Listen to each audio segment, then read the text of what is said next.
love that shit. Smoke weed every day.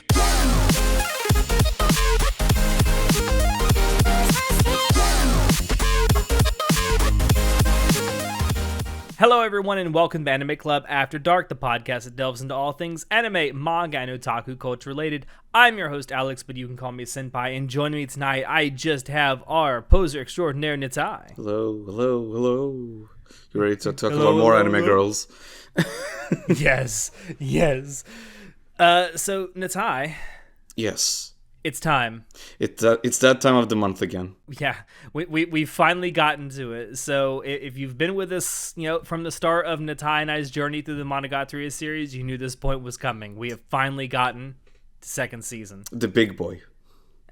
The biggest of boys in the Monogatari series. A lot of people, myself included, are kind of in agreement that this is where the Monogatari series peaked, at least for the anime. Interesting take. Okay.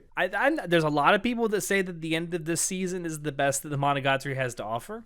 Okay. But that ending is quite a long way from us. That is. So, yeah, tonight, you and I, as we have decided to split second season into 3 parts, this is obviously part 1 of our second season Spoilercast. It will cover the first 2 story arcs of second season, that being Neko Monogatari White and Kabuki Monogatari. So 9 total episodes. Yeah, and just to clarify why, when we recorded the Neko Black Spoilercast and realized we talked about 4 episodes for nearly an hour, we realized that talking about how many arcs second season has, like 5 in this 20 5 years? different story arcs. Yeah, we realized, okay, this is not, we can't do that in only one recording. So, we're splitting it up because there's just that much to talk about. That's Monogatari for you. There is. So let's hop into it. So obviously a lot of the stuff is the same as the others. It's obviously still produced by Studio Shaft. You have Tomoyuki Itamura coming back as episode director, again under chief direction of Akiyuki Shimpo, the GOAT. Yes. Still got character designs by, again, the GOAT of Akio Watanabe, and music composed by the GOAT, Satoru Kosaki. Special shoutouts. There's a lot of goats. Yeah, a lot of goats in this goat farm called Shaft. Oh my god. Special shoutouts for the soundtrack, specifically for the first arc we're going to talk about, Tsubasa Tiger. It's personally one of my favorites of the entire series. I really like that soundtrack. And also, a little bit of a different twist on Monogatari. Typically, there's a new ED with each story arc. For the first 2 story arcs for each, of second season. You're thinking about OP. For Bake, it was the same ED. But, okay, it's true. Sorry, keep going. Monogatari is weird with its OPs and EDs. But for the first 2 story arcs of second season, we have the exact same ED. It's Ai no Utae by Luna Haruna. And you and I were talking about this before we started. I think both of us are in agreement. The song is lovely. Yeah, the song is good. The visuals are a bit of an acquired taste, I think. I think the visuals are fine. Before we started recording, we talked about the art style of the EDs for most of the Monogatari series, and it's very different. It's very different. But I do like it. I really like the aesthetics they were going for, with like this sort of like almost paperclip sort of art style or something. It's very hard for me to describe it. The first iteration of this ED for the first arc is just okay. Don't have much to say about it, but I did enjoy like the visuals for the ED in the second arc, Kabuki Monogatari. Just as a bit more going on in there, but yeah, it's good. Yeah, I don't know. For some people, I can understand why they don't like the visuals of the Monogatari EDs, though. Particularly with the style they went with for like the first half visuals for this ED. Let's get into the first story arc, which is Tsubasa Tiger. Yeah, and it's actually. Well, aside from the final story arc of this season, it's the longest one we're going to do, obviously, here, because the next, 3 story arcs are only 4 episodes long each. This one is 5. The last story arc of second season is like 6 episodes, I think, though. I believe 6 episodes is Hitagi End, yeah. But we got another story arc focused on Hanakawa. Some would say the best story arc focused on Hanakawa. I completely agree with that statement. It is the best story arc focused on Hanakawa. For the first time in the series, we're going outside of Aragi's perspective, and Hanakawa is the storyteller this time. Yeah, this is the first of 2 instances in second season where Koyomi Araragi is not the narrator of the story. Yeah, it's really cool. I really like this different, like, new direction, because throughout most of the series, we viewed everything through Aragi's eyes, and we heard his thoughts and monologues about everything. And it's just really, really cool to, like, okay, let's take that same format, but put that into a different character. And now we see everything through Hanakawa's eyes, which is very important. It's also interesting, at least in my opinion, because you also get to see how other characters view Koyomi himself. Yeah, obviously, Koyomi has this idea in his head how people view him, and it's interesting to see how it's different when other people are narrating the story. And we're gonna loop back around to that thought when we get to the climax of this arc, because it's very much about how Hanakawa views Araragi. And yeah, it's super important that we do see everything through eyes, because this arc is very much sort of like I hate using that word, but I think it's kind of appropriate, deconstructing Hanakawa as a character and really figuring out, like, her flaws and actually what's going on with her and where she's headed in the future, like what she wants to do. Be careful there, Ryan Johnson. Oh my god, here we go. Be careful with that word. Fuck you. But anyway, yeah. Before we actually get too deep into this, the OP for this particular story arc is Chocolate Insomnia, which is sung by Yui Horie, the voice actor behind Hanakawa. So I love this OP. It's so that's a lovely OP. This is a very fun OP. It is. It's fun, and it's like, so the last OP we got, which was also for, a Hanakawa centric story arc, it seemed heavy. Like the visuals and the song just made the story arc seem heavy, which it was. It was very melancholic. Yes, and then you have this, which seems way more like the music seems, and the visuals too, seem way more hopeful and liberating, and it's almost like, which we find out later, you're gonna witness Hanakawa go through some kind of very liberating thing. Yeah, like you literally see her spread her wings. Hey, get it? Tsubasa, wings, it's her name. Yeah, and you literally see her spreading her wings and, like, sort of just, like, to some extent, like, grow up. And this arc is about, like, her growing up to some extent. But yeah, it's a really good OP. It's one of my favorites. Yeah. Also, worth noting that there are 3 new characters introduced in this story arc. That is, we get Gaien for the first time, who is both Meme and Kaiki's senpai from college. And Yu's and Kagenui's senpai, right? Yes. We also get Episode, and we get, when Episode is introduced, we get a quick flashback to a pivotal event in Kizu Monogatari, which we will get to when we get to that part. And we also get to see Koyomi and the Fire his sister's mom. Yeah, Mamaragi makes her Mamaragi. One of, I think this is her only time we see her in the show. It's the only time we see her in the anime, for sure. Yeah. At least thus far. Yeah, thus far. Cough, cough, shaft. Cough, cough. But yeah, and the events of this story arc take place immediately after the events of Nise Monogatari, which I know a lot of people were probably a little confused about the first time they probably saw this. They might have assumed that this took place after the events of Neko Black, and which they don't. Yeah, it's very confusing, but we just checked. We did our homework. So Nise happened during the end of July, and now we're in August 21st. Yeah, so we jumped a month ahead to August. Yeah. And it's also worth pointing out, and this will become apparent as we talk about these different story arcs, that the story arcs are not presented in the order they actually happen. There are things going on behind the scenes, and like this crazy shit that kind of weaves together a larger story by the end of the season. Yeah. And it's fucking awesome. Episode 1 of Tsubasa Tiger.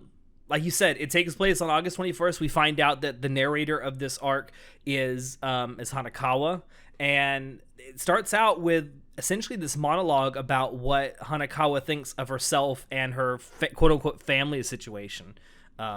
She obviously doesn't think very highly of herself. No, not at all. And it's also interesting to see that like we saw her family as with an outside perspective from Araragi, right, in the previous arc, and now we get to see it from her point of view. She wakes up in the morning on her mattress in the living room, just there, and then she comments on how much, like, as much as this is a family house, there's so many, like, everyone cooks their own meal at the house. No one's cooking for each other, and they're sort of all to themselves, and that bleeds into her perspective, like how she views herself, that she doesn't view herself as a saint. She even says that.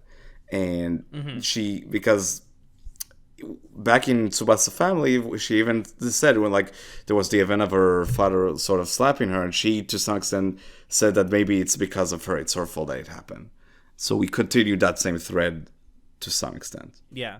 And then, kind of going on from that, she's on her way to school. I guess this is essentially supposed to be the first day of the second semester of their senior year. Yeah, they talk about like the ceremony, like opening ceremony of the term or something like that. Yeah, she's going to the opening ceremony, and on the way there, she runs into Hachikuchi. She's back. It's funny how Nisio writes this story, because now whenever a character shows up, you sort of already can sort of guess where the story is heading, because Hanakawa is meeting up with Hachikuchi. Maybe this is something about her being lost. Okay, I like how we can toy with that a bit, because he has all of these like elements established already, right? Yeah. And this is the first time we see Hachikuchi without her backpack, and she specifically says that she left it at Koyomi's house, and she's trying to go back to get it. Now, in the business, boys and girls, we call this foreshadowing. I mean, in the business, we call that foreshadowing, but then Hachikuchi ends the conversation. Oh, well, that will happen next arc that is about to me. It's like, oh, okay, nice. Yes, I love the fact that they break the fourth wall to say this. It's so good. It's so fucking good. And then Hanakawa is like, please stop foreshadowing like that. Yeah. It's not only like symbolic foreshadowing, it's literal foreshadowing, because the characters themselves acknowledge that this is going to be addressed next time. Mm-hmm. And I love that shit. And after she meets her, and like it's established that Koyomi is up to something, because they don't know, like, something's going on over there. There's a big tiger out of nowhere. It just appears. Yeah, just a big fuck off tiger appears out of nowhere, and it's like stares at her, and like, obviously we as the audience can see it, but it's also shown that Hanakawa can see it, and acknowledges its existence. I love the harsh colors the scene changes to when that happens. Like, it's very trippy. I do too. You know what it reminds me of? I mean, obviously this happened after Monogatari, but you know how in JoJo's Part 4, when the background art changes to these really like off-kilter colors when fights start? Right, yeah.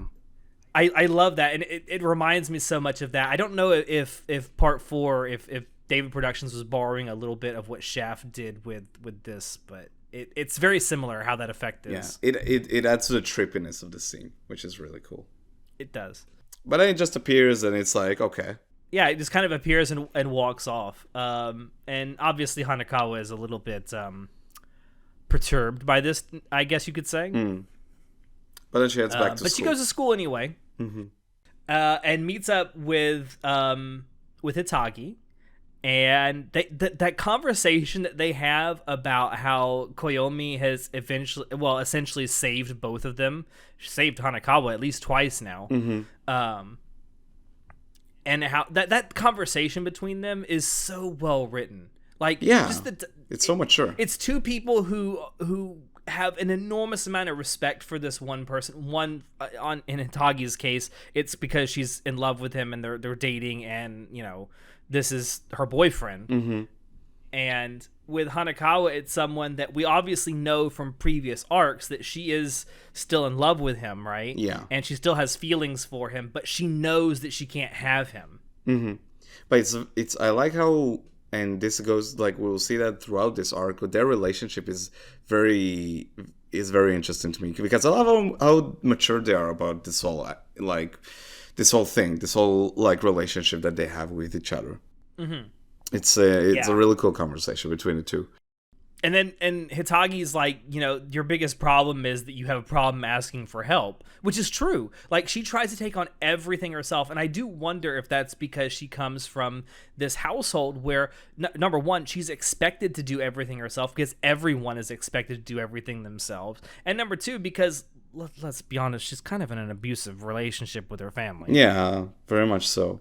But it's also interesting that Hitagi tells her that because she has that perspective of actually asking someone to help. Like, with her past, we know that like she had to deal with everything sort of by herself, and whenever she did ask for help, she got conned, whether it's by Kaiki or other people like him. But then when she did reach out to Koyomi, eventually, after he sort of, being Aragi and all that, just like full on took her to Oshino and tried to help her, when she did finally reach out to help, like, she didn't manage to like get her shit together and get over her trauma, right? So it's I like that, like, something that's like, I wanted to say that, but something that's like I love about second season, it feels like a quote unquote sequel to Bakemonogatari, and you see that because they take all the relationships and history that we have with these characters and build on that. And we saw it in this conversation as well. Like, Hitagi has overcome her trauma to some extent. She's still working on it, but she's like seeing that Hanakawa is also going through something not great, and she's like, you can ask for help, it's fine. And seeing them bond on that level in a very mature way, I'd like to say, like, they don't talk to each other like they're adolescents. They actually talk to each other like they're mature, responsible adults who have both realized that, wow, we might have really fucked up lives. But it's okay, because if something happens, we can just ask for help from our friends and people we care about and trust, and that's totally okay. And I love how that cycles back to what Meme told Koyomi in the very first fucking episode of Bakemonogatari. Yeah, because that it's okay to ask for help, but ultimately you have to let people save themselves. Yeah, it's really it's really, really interesting. And I love that. But then after that conversation, Hanakawa's house is on fire, so that's not good. Yeah, I like how this is played off too. Like, they look out the window and Hanakawa's like, oh, that's my house. And then you just immediately jump cut to her standing right in front of the ruined house. This is fine. This is fine. It is literally just the personification of the "this is fine" meme. Very much. And like, I love that. So obviously her family has to go find a new place to live, at least until the house is rebuilt, right? So they're going to go rent somewhere. And she's like, well, until you find somewhere to rent, I'm going to go stay at a friend's house. That's what she tells her quote-unquote parents. And they just, believe her at face value. And instead of actually going to someone's house, she goes to the abandoned cram school where Meme used to hang out. Because she has some history with that cram school from, like, events we'll see in Kizu, and of course, like, her knowing the Meme is there and all of that, used to be there. And that, again, it goes into, like, showing, like, we're getting glimpses of, like, something's off with Hanakawa again, right? Because, like, what kind of an adult like a kid, just goes to, like, a burned down school, going to sleep there because your house got, like, fucking burned down? It's like, And knowing what we know about Hanakawa, your thoughts immediately go to Black Hanakawa, right? Like, this has obviously got to be creating a bunch of stress for her. Like, where's the cat going to come out at? And we'll get to that. Throughout the course of this, there's a couple of chapters that they point out get skipped, and you're wondering, like, what's going on here? But Hitagi finds out what she's doing. Yeah, it is. Hitagi finds out what she's doing and goes to the cram school and actually just literally slaps some sense into her.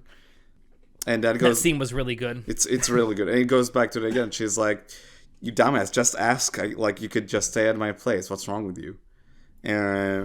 Which then leads to, like, some of my favorite scenes in this entire arc is just Hitagi and Hanakawa talking to each other. And we get a lot of that going forward. Yeah. Because now she's moved to Hitagi's place. Yeah, she goes to Hitagi's place, and there's a lot of just, like, seemingly random conversations that go on between them. And then the stinger question that gets asked at the very end of this episode is, well, obviously Hitagi's also playing with Hanakawa, trying to get her to go shower with her. But just Hitagi things. She very point blankly asks Hanakawa, "Are you still in love with Koyomi?" Like. the way she says it, it's almost as if like she's trying really hard to figure out a way to make this seem natural, but she can't. And then Hanakawa answers her back very equally, I would say, point blankly, and says, "Yeah, I'm still in love with him." It's such a great way to end the episode, and I love that because if you remember back in when was it? I think either the end of Bake, we had another instance of that in Issei, where we see how Senju Gahara is kind of scared of Hanakawa, because like there's some scenes where she's like she's very much like, oh yeah, I know that if Hanakawa would really try, maybe she could take away Aoragi from me. Like she was very much, for the longest time, she felt threatened by her. She was like, because she thought that that Hanakawa would be with Aoragi. And now we're in like a different point of time where it's like they're, again, very maturely just talking about this. And I love that. Like there's no bullshit about it, right? Yeah. It's very, very cool. And then you get to episode 2, and my God, that shower scene. Holy fuck. So this is where most of the budget Holy went to. Shit. Yeah, this is where the whole budget of this arc went to. I can guarantee you that. Holy shit, the animation in that shower scene is god tier. Watching it on a big television just feels so weird to me. Lewd? Very, very lewd. But it's like I'm okay with that. I find it funny that so many people think that they actually banged in that shower. I mean, I don't think they went that far, but it's very touchy. They were really touchy with each other. It's very touchy-feely. I can definitely think that they might have done a little something together, but I don't think they actually had sex. No, I don't think so either. But it's someone at chat must be really proud of himself for pulling this off. It's like, yeah, got him. I can just imagine Akiyuki Shimba being like, "This is what I'm going to be remembered for. This is my legacy." Just Hanakawa's tits being rubbed by Itagi. Yeah. One day, 100 years from now, this is what they're going to bring up when they talk about my work. I'm also, okay with this. One tidbit that happens, like, it's sort of the beginning of the episode. Hanakawa... A tidbit, maybe? Anyway. So Hanakawa is sort of like going, like, there's a monologue where she talks about when she sort of fell in love with Aoragi, and she mentions something about how in the past, like, there was this turning point for him that led to him being alone at the beginning of the school year, which we don't really know much about yet because that happened in Kizu. But it's interesting how she talks about how there was a turning point. Because they throw... This is called foreshadowing, ladies and gentlemen. Yeah, because that's like one bit of information about Aragi we don't know much about yet, like his past, like what happened to him then. But they every now and then they'll be like, "Oh, something happened." It's like, okay, so yeah, just thought might remind about this because it's also funny how like anytime it's brought up, it is brought up in that sense, like something happened and then people move on from it, and it's like it obviously seems like it was a traumatic experience because people tend not to dwell on it when they bring it up. Yeah, and it seems like just a lot of people weren't really aware because, again, by the beginning of the story, Aoragi is sort of by himself. I mean, in Bake, he has Hanakawa, and that's it. And then slowly he meets more and more people. But it's like, not too many people know about his past, what happened there. But yeah, just really... And then after the shower scene, which is godly, we have another really long span of dialogue between Hanakawa and Hitagi. Yeah. Where during this this dialogue, it's pretty much revealed that Hanakawa hasn't matured in the same way that Hitagi has over, like, you know, the stuff that's happened to her. She hasn't really mentally and emotionally faced it in the same way Hitagi has, and that's why Hitagi has grown the way she has and Hanakawa hasn't. Hanakawa is still that very I hesitate to use the word naive, but that's how it's sort of presented to her when Hitagi's talking about it. Like, she will always get taken advantage of by people because she always sees the good in people. And also, like, because she, like, they delve more, like, into detail about it in an upcoming conversation, but she's sort of like every at the previous episode, the tiger calls her what was it, like, fuck, what was the quote? Something about her being pure white, right?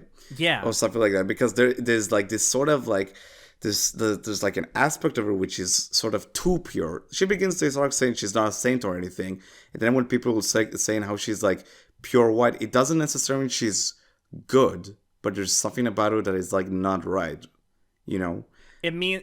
I always interpreted that as like she's too pure for a world that will chew her up and spit her out if she lets it.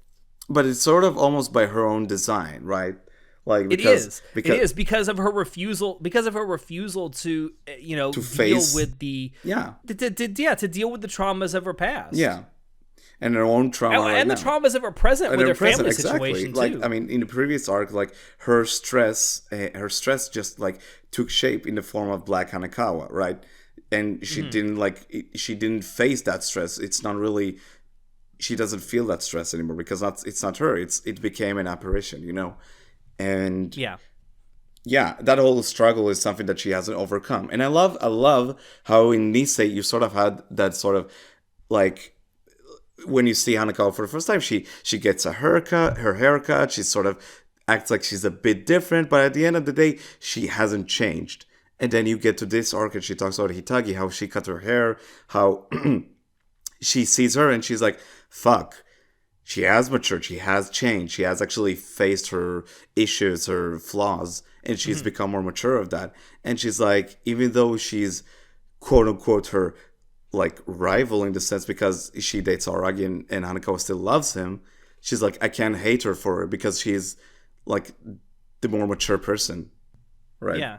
I mean, and even something as simple as saying goodnight, which she admits is the first time that anyone's ever said that to her. Which, like, hell, that... Whew, that I can't even moment took me imagine by being surprise. in a family that does that. Yeah, it's like good. It's like, gee. I love this like, episode. if you think so your much. family's bad, at least they might say goodnight to you from time to time. Now, that whole topic of her being pure white, that goes again in, like, that comes up again in the next scene where we talk about, like, they eat dinner together and they sort of, like the food. It's funny how this arc talks about food so much, but I love how, like, in this scene, they eat dinner together and they sort of talk about food.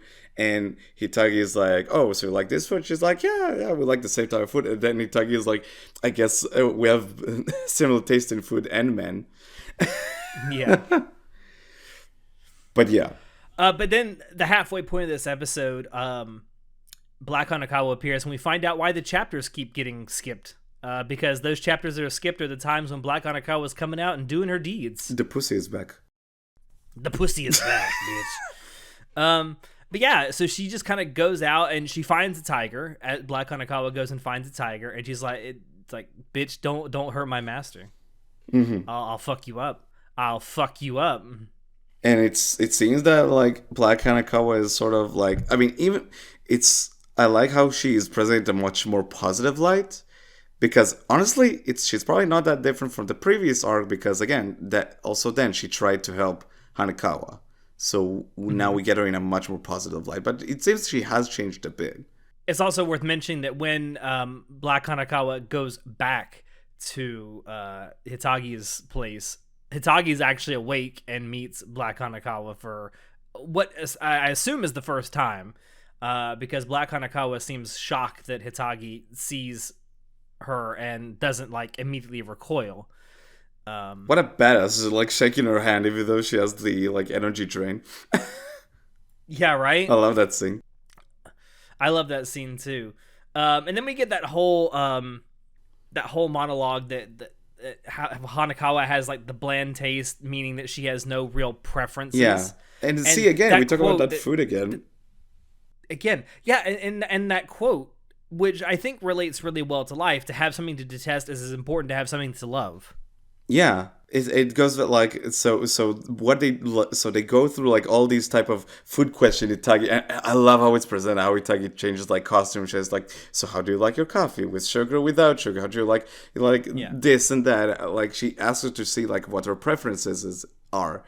And Hanakawa is always like replying with the most like neutral sort of stance ever, right? Yeah. Like a very bland taste. And it goes to show like, she doesn't she doesn't mind anything because nothing is really like she doesn't dislike anything. And again, that quote is which leads so good. well, I was gonna say, which leads to, excuse me, which leads to like the overall question of this this arc. Does Hanakawa actually love Koyomi, or does she love her idea of Koyomi? Does she actually love anything? Does she? It's very interesting because it goes into like, so when you first meet Hanakawa, it's an archetype, right? It's sort of an archetype of a character, and I love how this arc, from beginning to end, and we go and we'll see more examples that sort of tear down this sort of archetype, and we get to see her as the person she is beyond that archetype. It's so good. I love it. It is. And then we get to episode 3, which we have Hitagi relating back to Hanakawa something that she's already said, that if you're too pure white, you gotta be dull, which is referenced in her tastes. Yeah, she said, outlined in the previous episode, like her tastes are dull. And then she's like, I guess our tastes in food aren't so similar after all. Sort of disappointingly. I love that. Yeah, I know. The way she says it, she seems so disappointed. And then you have that whole thing with Hanakawa comparing herself to Araragi, which goes to show her mental state, right? Like, she's comparing herself to this idea that she has in her head of what Araragi is. Because she's never going to compare to it, no matter how hard she tries. Because they talk about her being dull, and it comes up in this conversation where she's like, she thinks to herself, okay, like, a situation like when she remembers back to the time when she buried that cat, the dead cat, right? When she saw the body, she just like, oh, I'll go and bury it, because she sort of automatically thought that's the correct thing to do or something like that. But when Araragi does it, he's like, she comments how he'll just like complain all the time and just mutter to himself, but he'll do it because he's good. He's not fake about it, right? He's just being him. Yeah. Right? And she's starting to question herself. Am I just being like, maybe it is just me being dull and doing what's expected of me, maybe. It's really Yeah. It's a great thing. It's fun to watch that kind of stuff. And then we meet Kanbaru again. Yes, and then Kanbaru appears. She's grown out her hair, Natai. She's getting a reverse Nisui Isin haircut, just so she can get a Nisui Isin haircut again. I wonder when that'll happen. We call this foreshadowing, boys and girls. Is this the name of this episode? We call this foreshadowing. Yeah. I mean, it's even more foreshadowing because Kanbaru says that she's gotten a call from Koyomi, right? And we haven't seen Koyomi even once so this far. Entire episode, yeah. This entire arc, yeah. And obviously some stuff's going on in the background with him. It's why he wasn't at school. It's why, he says that he can't help currently. And yeah, something's again, up in the background. Boys and girls. And obviously Hanakawa is going back to school. She took a couple of days off because of what happened with the house burning down. And then Hitagi realizes that she needs an actual place to stay that has like room for her, because as much as Hitagi is seemingly okay with having Hanakawa there, obviously she doesn't have room for him, because her and her father are living in this very small, they never say apartment, but it seems like one. Yeah, I think it's supposed to be like a small apartment. That's what I always say, but they never say apartment. Speaking of which, I love how like Itagi devises a plan so she could sleep together with Hanakawa. I know. I love it. I can't blame her. For Araragi's benefit, of course. For Araragi's benefit, of course. But no, we get the Fire Sisters. I love the exchange between Itagi and Karen. How Itagi shows up at the Araragi household, and she's like, oh, Araragi isn't here. And she's sort of like is thinking out loud about, oh, poor Hanakawa, like being by herself after the fire, sort of guilting Karen to thinking, oh, maybe I should offer Hanakawa to stay at our place. And then we see the Fire Sisters talking to Hanakawa. It's like, hey, maybe you should come over to us. Yeah, I also like how Karen, like, legitimately, very sarcastically plays off the fact that she knew Hanakawa's house had burned down. Like, oh yeah, I knew that. Yeah, sure, I'm a paragon of this neighborhood. And it goes back to that whole like thing that she talked about previously, where she's like, Hanakawa didn't ask anyone for help. It's Hitagi approached the Fire Sisters about helping Hanakawa. And it's like, oh shit, like, all these people are willing to help me. Maybe I should realize that it's okay to, like, reach out and to ask for help. Yeah. It's funny because that's kind of, I won't say it's a universal thing, but it's something that a lot of people, I think, struggle with, like, asking for help. So I think it's a very relatable thing. Yeah. Yeah, for Especially sure. younger people. Younger people seem to have a really great difficulty asking for help.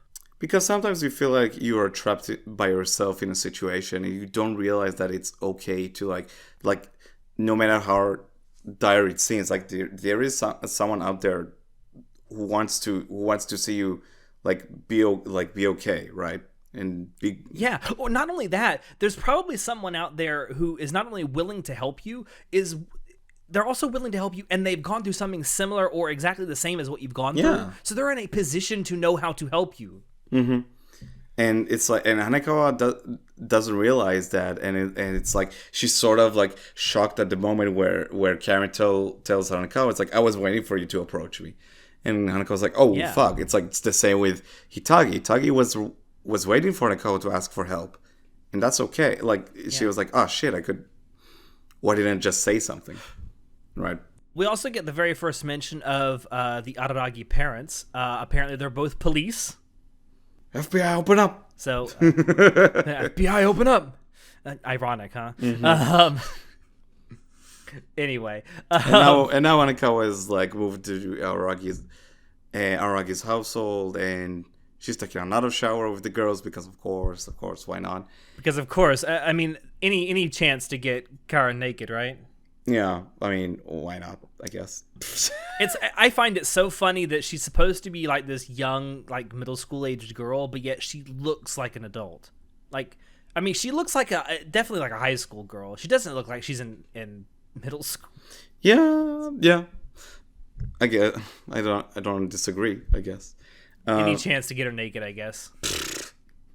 And anyway, then we cut to another scene of Black Hanakawa at night, meeting Shinobu actually. Yes.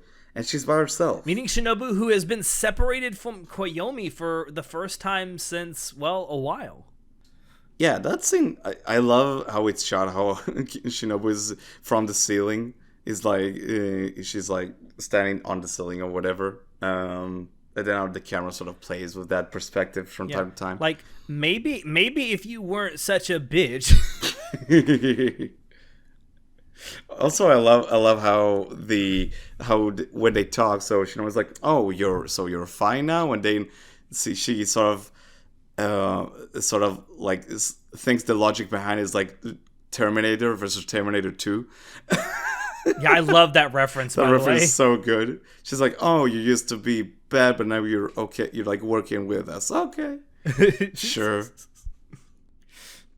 But yeah, and then this episode ends with them going to the cram school together, because that's where Shinobu believes that Koyomi is, because he was going to meet Kambaru at the cram school. And they get there and they find out that it's been burned down. The plot thickens. So this brings us to episode 4. Yeah. And Hanakawa actually realizes that she's turning into Black Hanakawa again because of all the stress that she's under. She's like, sees like there's dirt under her fingernails and under her feet, and like I love how she's like, oh shit, because she puts the clues together. Yeah, I like that part. Yeah, and then we get that scene where Tsukihi is like, I assume it's Tsukihi, yelling through the door to Koyomi's room, which he's staying in, that, you know, it's time for breakfast. We always eat breakfast together every day. And she thinks back to, Koyomi always told me that his sisters woke him up every day and he hated it. I would love this shit. And I love how it gives context to all these scenes in Bake where you see, like, it cuts to Koyomi in his bed and just the Fire Sister trying to wake him up. And like it seems like back then it's like, oh, she's late to school maybe because it's Araragi, so of course. But it's like, oh no, it's important for this family to always eat breakfast together, so they like try to wake him up to eat with them. It's great. And then we meet Mamaragi. So this thing, it's very short, that like this whole like dialogue exchange, but there's so and you never much. See her face, and we never see her face Mamaragi's face. But there's so much to talk about it. It's like. The big takeaway here is that line that Mamaragi uses is like, we cannot become your family. Like, she's saying, don't get comfortable here because this can't be permanent, right? And it shows that she's obviously aware that something's wrong with her family, that there's some kind of abuse going on, but she also knows that Hanakawa seems to think that it's okay. And she knows that nothing will change until Hanakawa realizes it's not okay. Yeah. And it's also, I like when she said that, it doesn't feel like it's out of like any place of malice or like any, like, it doesn't come from a negative perspective. She's like, it's like a very mature way of like, you're welcome to stay here, like, you're Aragi's friend, that's cool, but we're not your family, you need to remember that. And like, that's, like, it's, I like that. It's very, very mature, sort of, to point that out, right? Yeah. Yeah. And then the next scene, and she also says that after this, just like a very important quote that they go back to. She's like she talks about just averting your eyes and running away, right? And that's she does say that. And that's a very important quote. Such a good quote as well. And it's true. It's true that just because you avert your eyes and try to ignore what is going on, that is not the same as trying to run away from your problems, because all you're doing is ignoring your problems. I mean, either way, you're ignoring your problems. But I would say that just averting your eyes to the truth that's right in front of you is probably worse than running away. And to Hanakawa, that quote like goes to doesn't necessarily mean only her, like the situation with her family, but also with Black Hanakawa. Mm-hmm. Which is like that dynamic between the two is also like one of the most important aspects of this arc. Yeah. And then the next scene, like I was going to say, we get the introduction of Episode and Izuku Gaien. So obviously Hanakawa has past history with Episode, judging from the way that she just kind of freezes when she sees him. And she obviously knows him because she addresses him by name. Yeah. And she sort of talks about the fact that like she's scared of him because maybe he tried to kill her or something. Yeah, and then obviously as someone having seen it, we know that this is going to be fleshed out in Kizu Monogatari later on. Mm-hmm. Yeah. Yeah, but she definitely has past history Episode. We learned that Episode himself is essentially a freelance vampire hunter of sorts. And he is 6 years old. Yeah, he's somehow 6 years old, even though he looks like an adult. Go figure. Anime logic. And then we also meet Gaien, who is. We learn that she is the senpai of both, or not, I say all three of the original Ghostbusters. That being Kaiki, Meme, and Kagenui. So she knows them all pretty intimately. Yeah. Now, Gaia is one of the most interesting characters in the show because she's very much the head honcho. She knows everything, and that whole thing of she knows everything.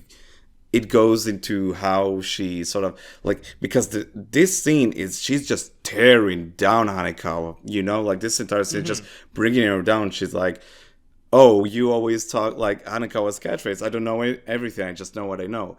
And she's like, "Well, you don't know anything, actually." And she's so mean about it. I love it. She is.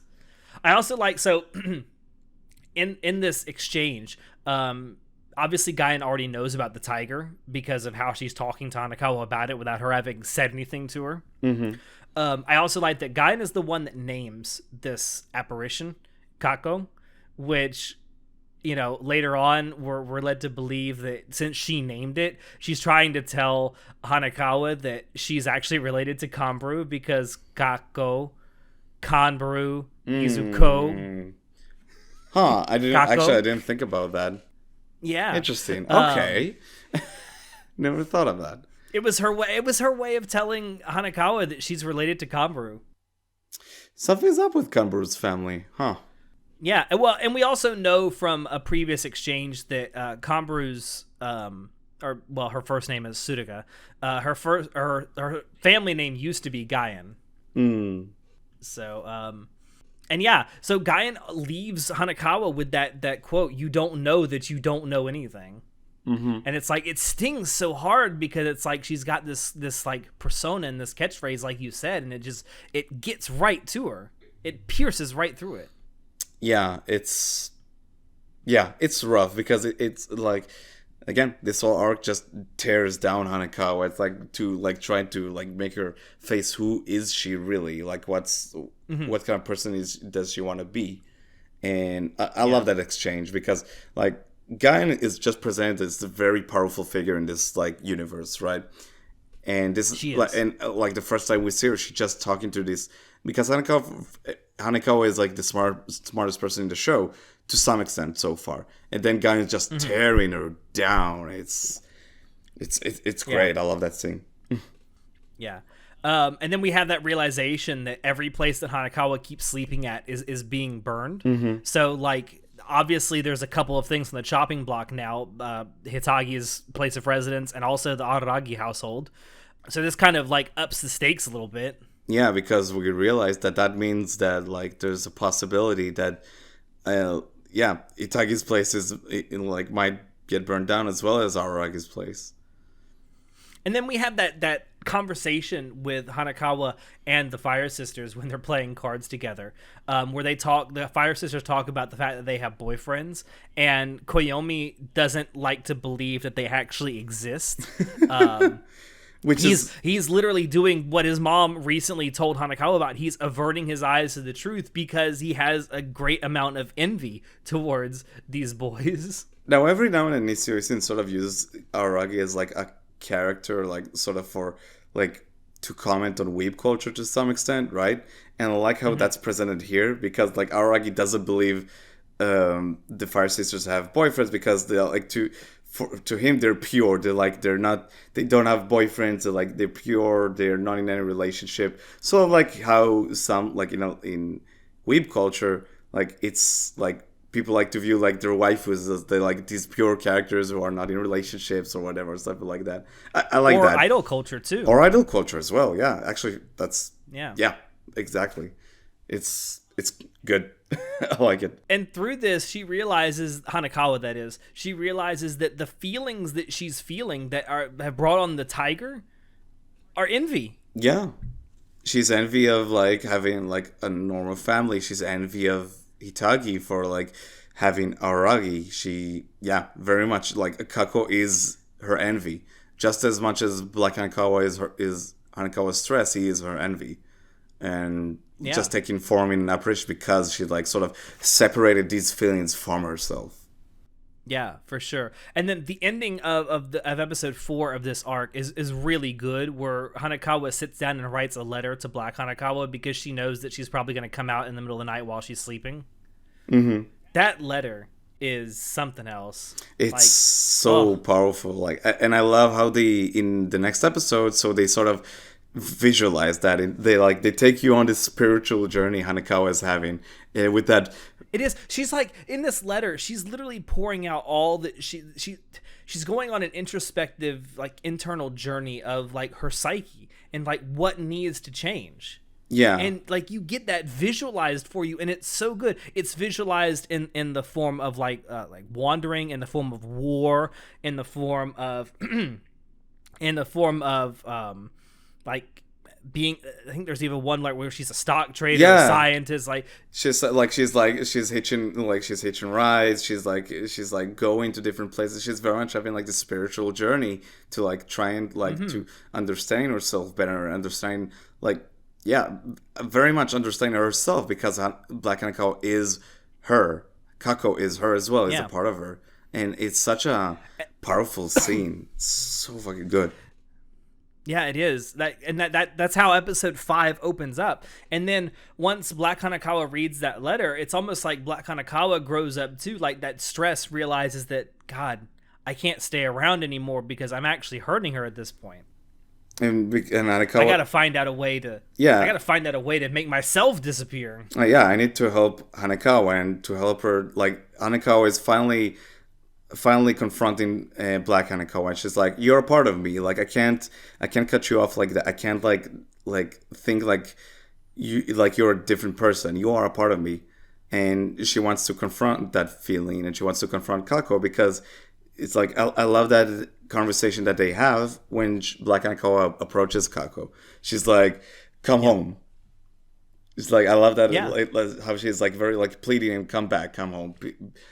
be and that part of fight, me. like it's not even that much of a fight so much as it just like two people apparitions realizing that in order for what spawned them to kind of go on, they both have to disappear. Yeah. But the difference is one wants to, the other one doesn't. Yeah. Because think about it in your actual life, right? Mm-hmm. No one wants to be stressed, right? Yeah. And that's what Black Hanakawa is a manifestation of. Mm-hmm. But think about how much jealousy and envy are driving forces in a lot of people's lives, whether for good or for bad. It's and a very like, powerful there's a lot feeling. of people who have used envy to better themselves, and it's worked out really well for them. And how many people want that to just go away? But it's also a very destructive feeling. I mean, it comes to the show portrays that as like Kako is a fire. Like it's that envy is a fire, a very destructive fire. And yeah, that all sort of like pleading him to like, okay, let's stop this. Like this is gonna hurt more people. And Hanako is like, you're a part of me now, and I'm gonna treat you as like you're like better because I want to treat myself better. And she like asked him to come to her. The difference here is that Hanakawa is not using that envy, that jealousy towards any kind of constructive end. Mm-hmm. All it's doing is furthering her own self-hatred. Yeah. And then we get to that scene where like so Kako is throwing her off the building, and she's like, it seems like all hope is lost, and she doesn't manage to stop Kako. And then he shows up, her knight in shining armor. Yeah, Koyomi shows up and he thrusts the Kotowatari? Kokoro-watari? Kokoro-watari, thank you. I always mispronounce it. Shoves it right through Kako and just that's drags him over to Hanakawa. The Hanakawa. apparition. Yeah. Yeah. And then that final scene. Yeah, that final scene is like so powerful, so good. It is. And but you know what? She needed that. She needed to get rejected so that she could move on. Because she was never actually rejected by Koyomi. Because she was never willing to face like these feelings that she wasn't either proud of or like she never accepted that she felt that way wholeheartedly, right? She was never ready to face that reality of, okay, I need to put this behind me. I need to like face Aragi. And she knew he would reject her. She knew it, but she needed to face him and just outpour these feelings that she had bottled up, and to not only bottled up but cut off from her, that the stress and the envy. It's such a beautiful scene of like, I love like this entire section of the episode is so beautiful. First, she sort of consumes Kako, like, and that envy is again a part of her now. And then when Aragi approaches her and pets her, it's so beautiful. And she's like, I always wanted someone to do that to me. And she's like, yeah, I love you. And he's like, I love his response. Like, that makes me very happy, but I'm sorry, there's someone else who loves me and I love back. And she's like, oh shit, I got rejected. That scene is really powerful though. It's the third time I'm watching this arc, and it's probably the hardest it hit me. Like, not to go in too much into like details, but shit, like this is like one of the most relatable characters in Monogatari for me. And this arc is just like that whole message of like, yeah, it's okay to like accept these flaws that you have, because when you accept them, you can become better. You can like learn from that. You can overcome these flaws. And it's such a powerful message to a lot of people that it really touched me. This like rewatching this arc. You can't. It's sort of a cliche, but you can't change what you don't acknowledge. Yeah, you have to acknowledge there's a problem before you can face it. It's a hard lesson for some people to learn, but people need to learn it. Yeah, this arc is very important to me. This is like the arc that made Hanakawa like one of my favorite characters, period, ever. Like, it's so good. And then we're 50 minutes in. Should we move on to Kabuki? Oh shit, we're 50 minutes in. It's only one arc. Okay, let's speed run this bitch. Yeah, let's. So Kabuki Monogatari. Okay. Kabuki Monogatari. So the OP Happy Bite, sung by Emiri Kato, it's great. The voice actor for Hachikuchi. It's really great. I love the visuals for it. Yeah, it's very happy. It's very light and fluffy, and it really puts you off guard for what's about to come. Oh, very much so.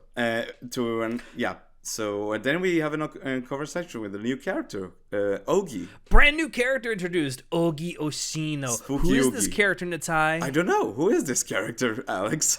Who is this character that has appeared out of nowhere and says they're related to Meme Oshino?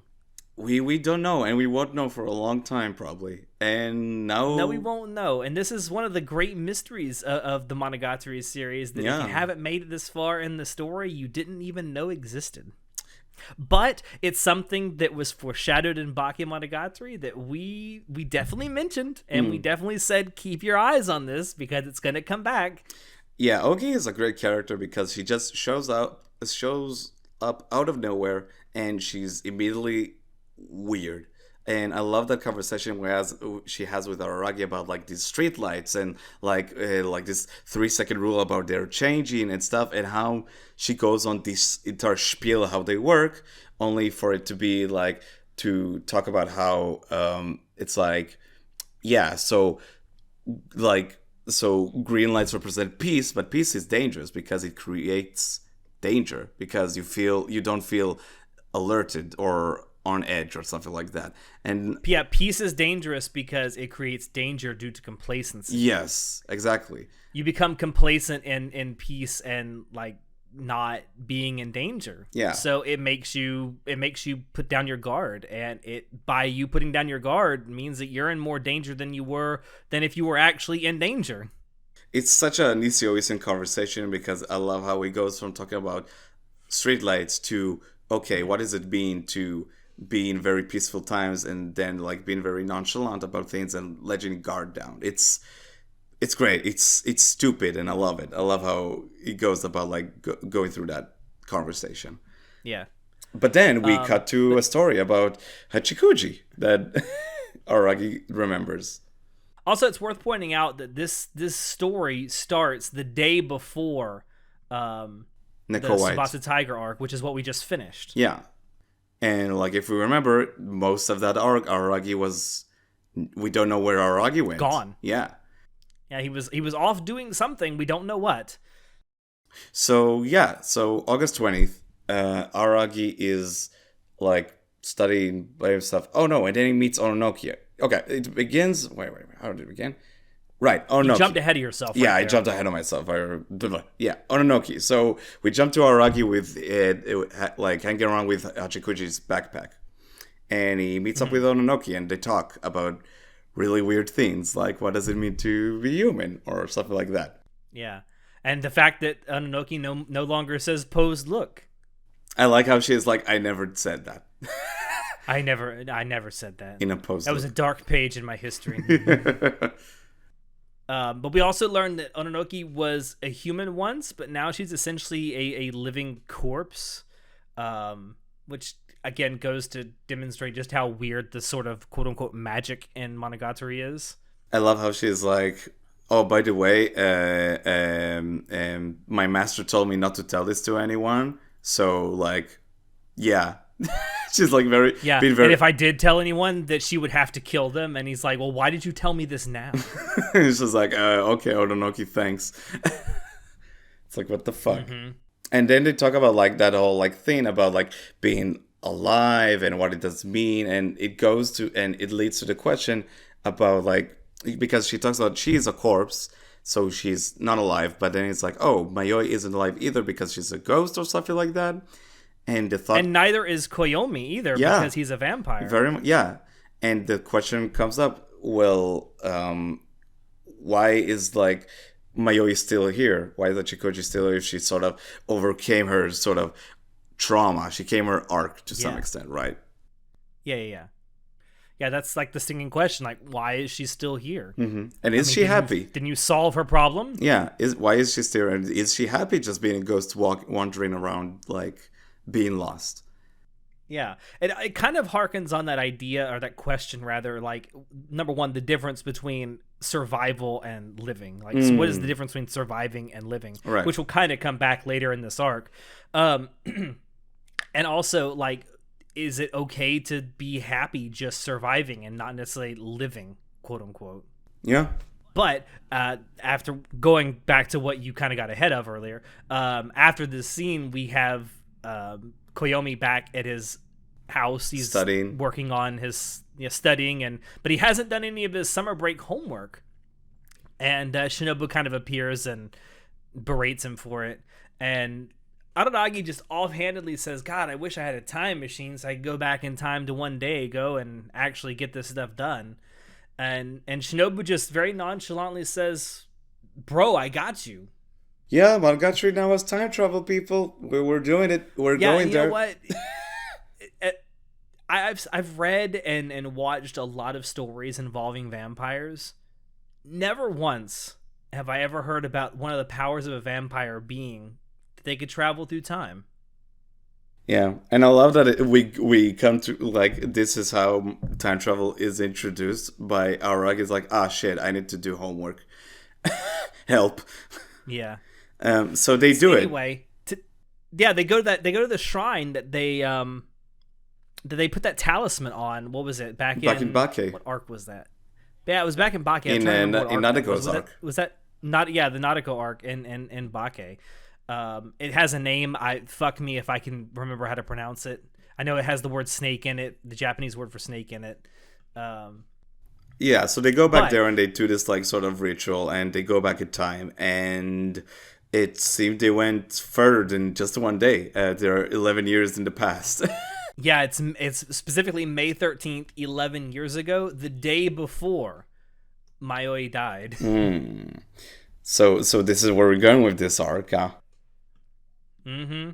So then we get episode 2, and obviously, having realized what's up, there's this conversation that goes on between Koyomi and Shinobu, where this is the first conversation they have where Shinobu genuinely seems to not understand, or at least she acts like she doesn't understand how her own powers work. Like she's very like maybe kinda, I don't. Yeah, she's very coy about it, right, to some extent. Yeah.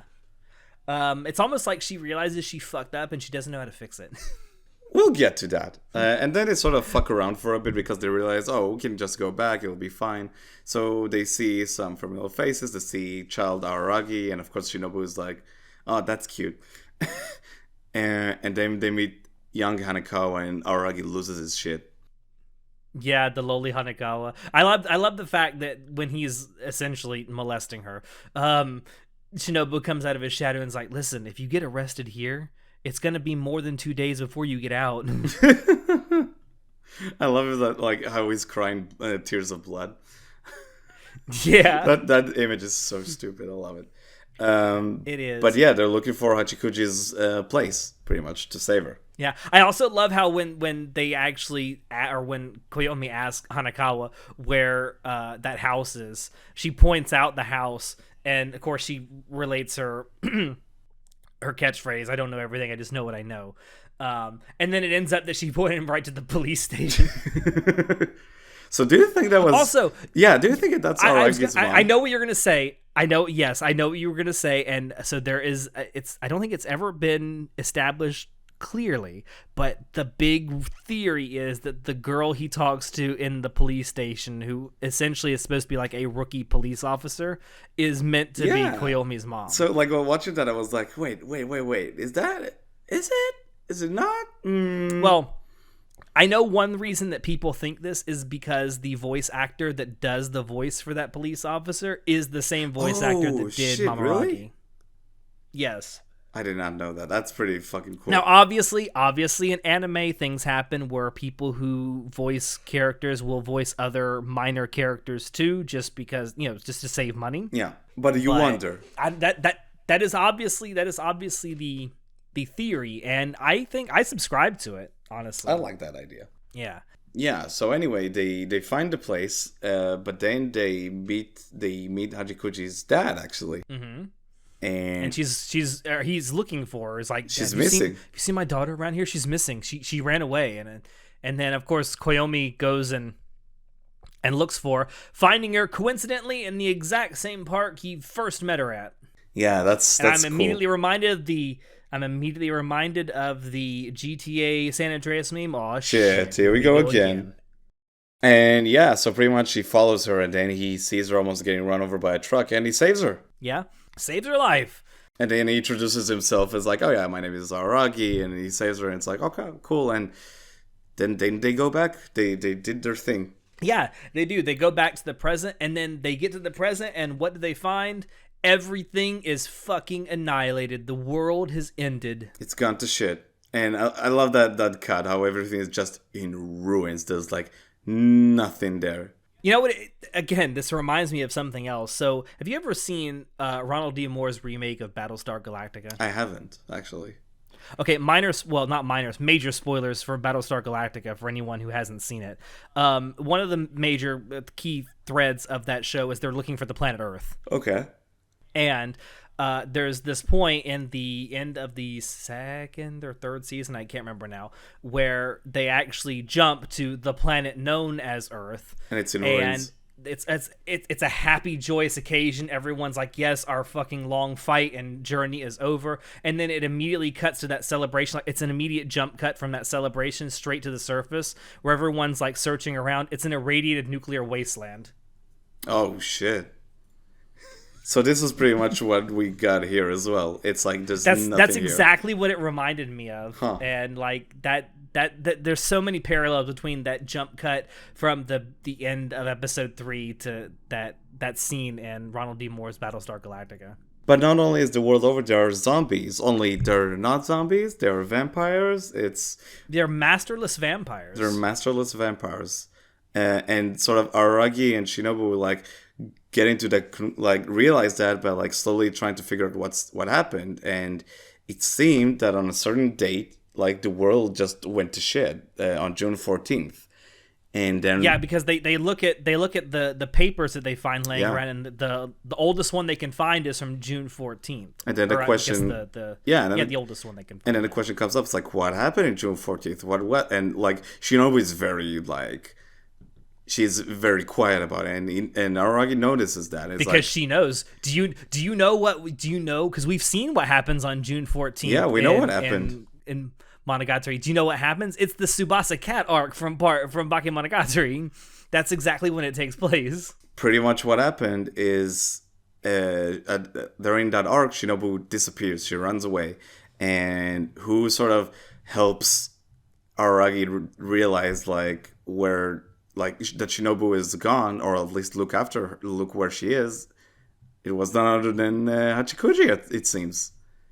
And that sort of like, she wasn't there. Yeah, because he saved her, and that led to a dominoes effect of Aragi getting killed by Black Hanakawa that night. And now we know, throughout the series, we talked about like the bond between Shinobu and Aragi. Now we know what happens when that bond is broken.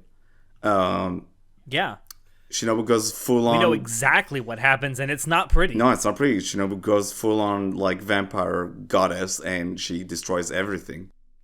And this goes to what I've always said about the relationship between Shinobu / Kishshot and Koyomi. It's that they're obviously more than friends, but they're less than lovers. Mm-hmm. They have this symbiotic relationship that one really can't exist in balance without the other. Yeah. Yeah, it's a very, very interesting dynamic. And I love how Shinobu like tells Aragi, yeah, on that day when I ran away, I was sort of planning on destroying the world, but it's like... But you stopped me. Yeah, but you stopped me. Like, you were looking for... Like, this relationship means something to her. Like, she values it. It does. And it's wild. She realizes, and she tells Koyomi, like, yeah, this was all me. I did this. I fucked up. I'm so fucked up. And then she tells him, I think maybe present Kishshot, the Kishshot that destroyed this, was probably committed suicide because of being alone and by herself now that Aragi is dead. And that leads to the thought that, all these zombies outside are just vampires she created, but because she's dead, they're like masterless. Right. Yeah. Yeah, for sure. And obviously because of this, Shinobu feels an enormous amount of regret for something that she could have done given the right circumstances. I love how this arc is like, it's called Mayoi Jiangshi, but this is very much a Shinobu arc. This is very much just into her character and her and her regrets with her actions, how she used to act. But it's okay because now we're celebrating. We have fireworks. Yeah, we do. Yeah, I love their theory. So these zombies, these zombie vampires or whatever you want to call them, they only really seem to come out at night. Like during the day, it seems like you can roam around freely and nothing happens. But they come out like at dusk and at night. And they seem to be kind of, I guess, attracted to sound. I don't know. The way they kind of act seems like they're attracted to sound. So they like, well, why don't we throw off some fireworks and see if there's any survivors? Maybe if there's any actual human survivors out there, they'll show up when they see this. They'll see it as some kind of a signal. Yeah. And on the way there, lo and behold, zombies show up. Yeah, zombies show up. And then we reach our final episode. They're all surrounded by zombies. It's probably the end of the two. But then there's rice thrown at these zombies. And it's like... Pocket rice. And they all run away. And it's none other than Adult Hachikuji, a.k.a. one of the best designs in this entire show. Listen, I have one thing to say about the character design for Adult Hachikuji, and it's this.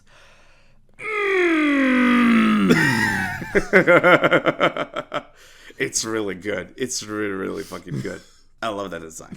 I love that character design It's so good. I love how she's she's like the survivor gear. I love her backpack. I love everything about it. It's so good.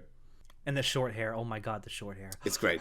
And she's like, oh, hey there. And it's like, oh, Hachikuji. And she delivers Aragi this letter from none other than Oshino Meme, because of course. Oshino. Yeah, I love in the letter that he basically spells out everything that they've been able to piece together in their time in this present, this like ruined present. This like other timeline they jumped to. Yeah. I also like how this is the way that this time travel is working is a lot like how it's laid out in Back to the Future. Yeah, Seen Back to the Future, where like they go back in time, especially in Back to the Future Part 2, where Biff uses the DeLorean to go back to 1955 and give his younger self the sports almanac so he can make a bunch of bets. And then he becomes rich. And then when Marty and Doc and them go back to the future, it's actually an alternate future created by that separate timeline that was created. Yeah, I love, and Oshio pretty much spells that out for them. It pretty much explains everything to them, and I love how, like the visuals. There's sort of like CG sort of models they use for Oshino, like showing like being in the wild, like looking for a kid's shot, because it's like pretty much him and Kaiki and Kagenuya are looking for kid's shot to kill her because she's very much alive, and it's because of her that everything happened. And he's sort of asking Aragi to like not kill Kiss Shot, but sort of like try and meet save her. Yeah, save her. Because she's the answer to everything. The phrase he uses is that she needs to be stopped, not that she needs to be killed. She needs to be stopped, not defeated. That's what he said. Yeah, and it's like yeah. Nisio again with the fucking subtleties in language, and I love it. So yeah, this is their next goal, like just looking for Kiss Shot. Yeah, so they head off. Koyomi and Shinobu head off to actually face her, and that conversation they have where it's almost like they're both resigned that like this is probably gonna be it. This is gonna be how it ends for us. And the way they talk to each other, like they both realize that we got to say whatever we need to say to each other now because we probably won't have a shot later. And I love how they sort of like laugh about it. It's like, I guess, and it's like, I guess I'm trying to save a girl over saving the world or something like that. And like, I love the bonding, like this scene between the two of them, like walking together, just laughing about this absurd situation. Because I've always thought of this as like Nisio Isen's commentary on like you need to realize what's good about life before you die. Like even if you think right now that your life is shit, there's probably something good in it you need to realize exists. Yeah, definitely. I agree with you on that. Shinobu even says that she cannot fathom why her other self, or the Kiss Shot, would want to try to die. Yeah, I love how that scene of like Shinobu confronting Kiss Shot is so good because it's very much Shinobu confronting her past self, right? Before she truly met new Araragi, right? She's like, why would you throw your life away like that? And then you see that image Why is would you do something so like? Why would you do something that has such these grim ramifications for very short term gain, which is to make yourself feel better because you're feeling sad? and then you see and she's mad at Kiss Shot, but she's mad at herself for like not opening and not being close to Koyomi, like when she compared to how she is now. And I love that image of like Kiss Shot, like grown up Kiss Shot with like the teary like blood, like the blood tears like coming from her eyes. It's so good, and it's how it's like both of them like start sort of tearing up. It's like just blood. Yeah. It's very haunting. And she realizes that the Shinobu of Koyomi's timeline that they came from is really, really close to him. Yeah. And she thinks, well, the way to get back to this is to offer myself up so you guys can go back to the time that you had. Because like that's how powerful it is to her to see how what she could have had, what she could have been like. She was just like, oh, just you could like drain my energy. That'll let you go back to your own timeline and like just solve the issues of this world, right? Yeah. And again, that goes back to the nature of regret too. Like obviously Kiss Shot in her rage did something that had drastic ramifications for a very short-term gain. Excuse me.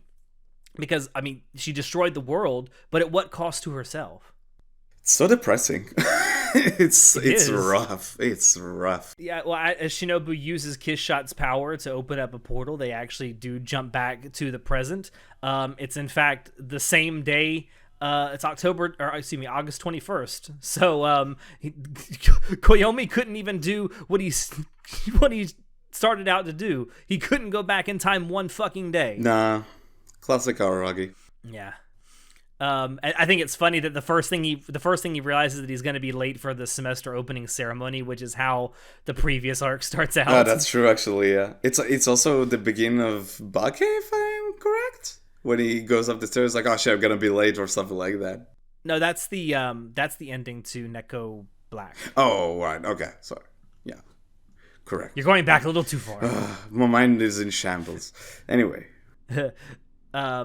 And then, you know, as he's going down the steps to the shrine and he gets back on the roadway, Mayoi sees him and she's back to being a ghost looking for a backpack, and Koyomi doesn't currently have it, and so they're like, all right, well, let's go back to the house so I can get it for you. And that conversation where they're talking about, like, you know, the nature of their relationship and what they are to each other. She's like, yeah, I'm really happy that I met you, even though I'm dead. Yeah, she's like, she might not be happy that she's a ghost, but she happy that she met him through becoming a ghost. And it's like, that's cute. Yeah. And then they're riding to the sunset. What a fucking happy ending to a very sad story. Yeah, it's so depressing, but I love how like that whole theme of regret is just like you see that throughout like this arc specifically about Shinobu. Yeah, it's a line that runs throughout for sure. Yeah. It's really interesting because like slowly we've been getting more and more about Shinobu in terms of like what her character and what she actually feels. And I love how this is a reflection of this is like she gets to literally confront herself. It's like how she used to be versus how she is now after like bonding with Araragi. It's heartwarming to like, it's depressing, but it's really heartwarming because now you see how close they are together. Yeah, and it comes around full circle to where we started out. Yeah. It's a great arc. It's a great little arc. And we've been talking about these two arcs for a long time now, haven't we? We're coming up on like an hour and 20 minutes now, yeah. Well, shit. For all of you out there, when we said we were going to start doing this, that said there was no way we could talk about Monogatari for 10 plus hours, you're fucking wrong. By the end of this entire project, we'll have how many hours of just us talking about Monogatari? I will when we're done, I will count up all the hours and minutes that we actually spent talking about this. But yeah, it's gonna be a lot. I'd be surprised if it's less than 10 hours once we get to the end of this. Yeah, that's the beauty of this series. There's so much to talk about. But yeah, there is. Yeah, this is the end of part 1 of our second season Monogatari Spoilercast. So for the next part, I think I've already mentioned this, but we are breaking this into 3 parts. So the next part will be Otori Monogatari, which is Nadeko Medusa, and Oni Monogatari, which is Shinobu Time. Both of those are 4-episode arcs, and they definitely set up the end game to the second season, Hitachi End, which we are going to be doing as its own part. So yeah, watch that if you want to listen to us next time, just to gush about more Monogatari for hopefully less than an hour next time. Maybe. We'll see. Poor John. We're sorry, John. No. Yeah, we're sorry, John. No promises, though. No promises. But thank you out there for dropping in to listen to us gush about Monogatari again. Check the description below to find links to Anime Club After Dark on Twitch, on social media, and on Discord. Check out our merch store and our affiliate links as well. Any purchases you make there do really, really help us out. With that, I have been your host, Alex, and I will see you next time. Say goodnight, Natai. I have nothing funny for this one. Good night, everybody.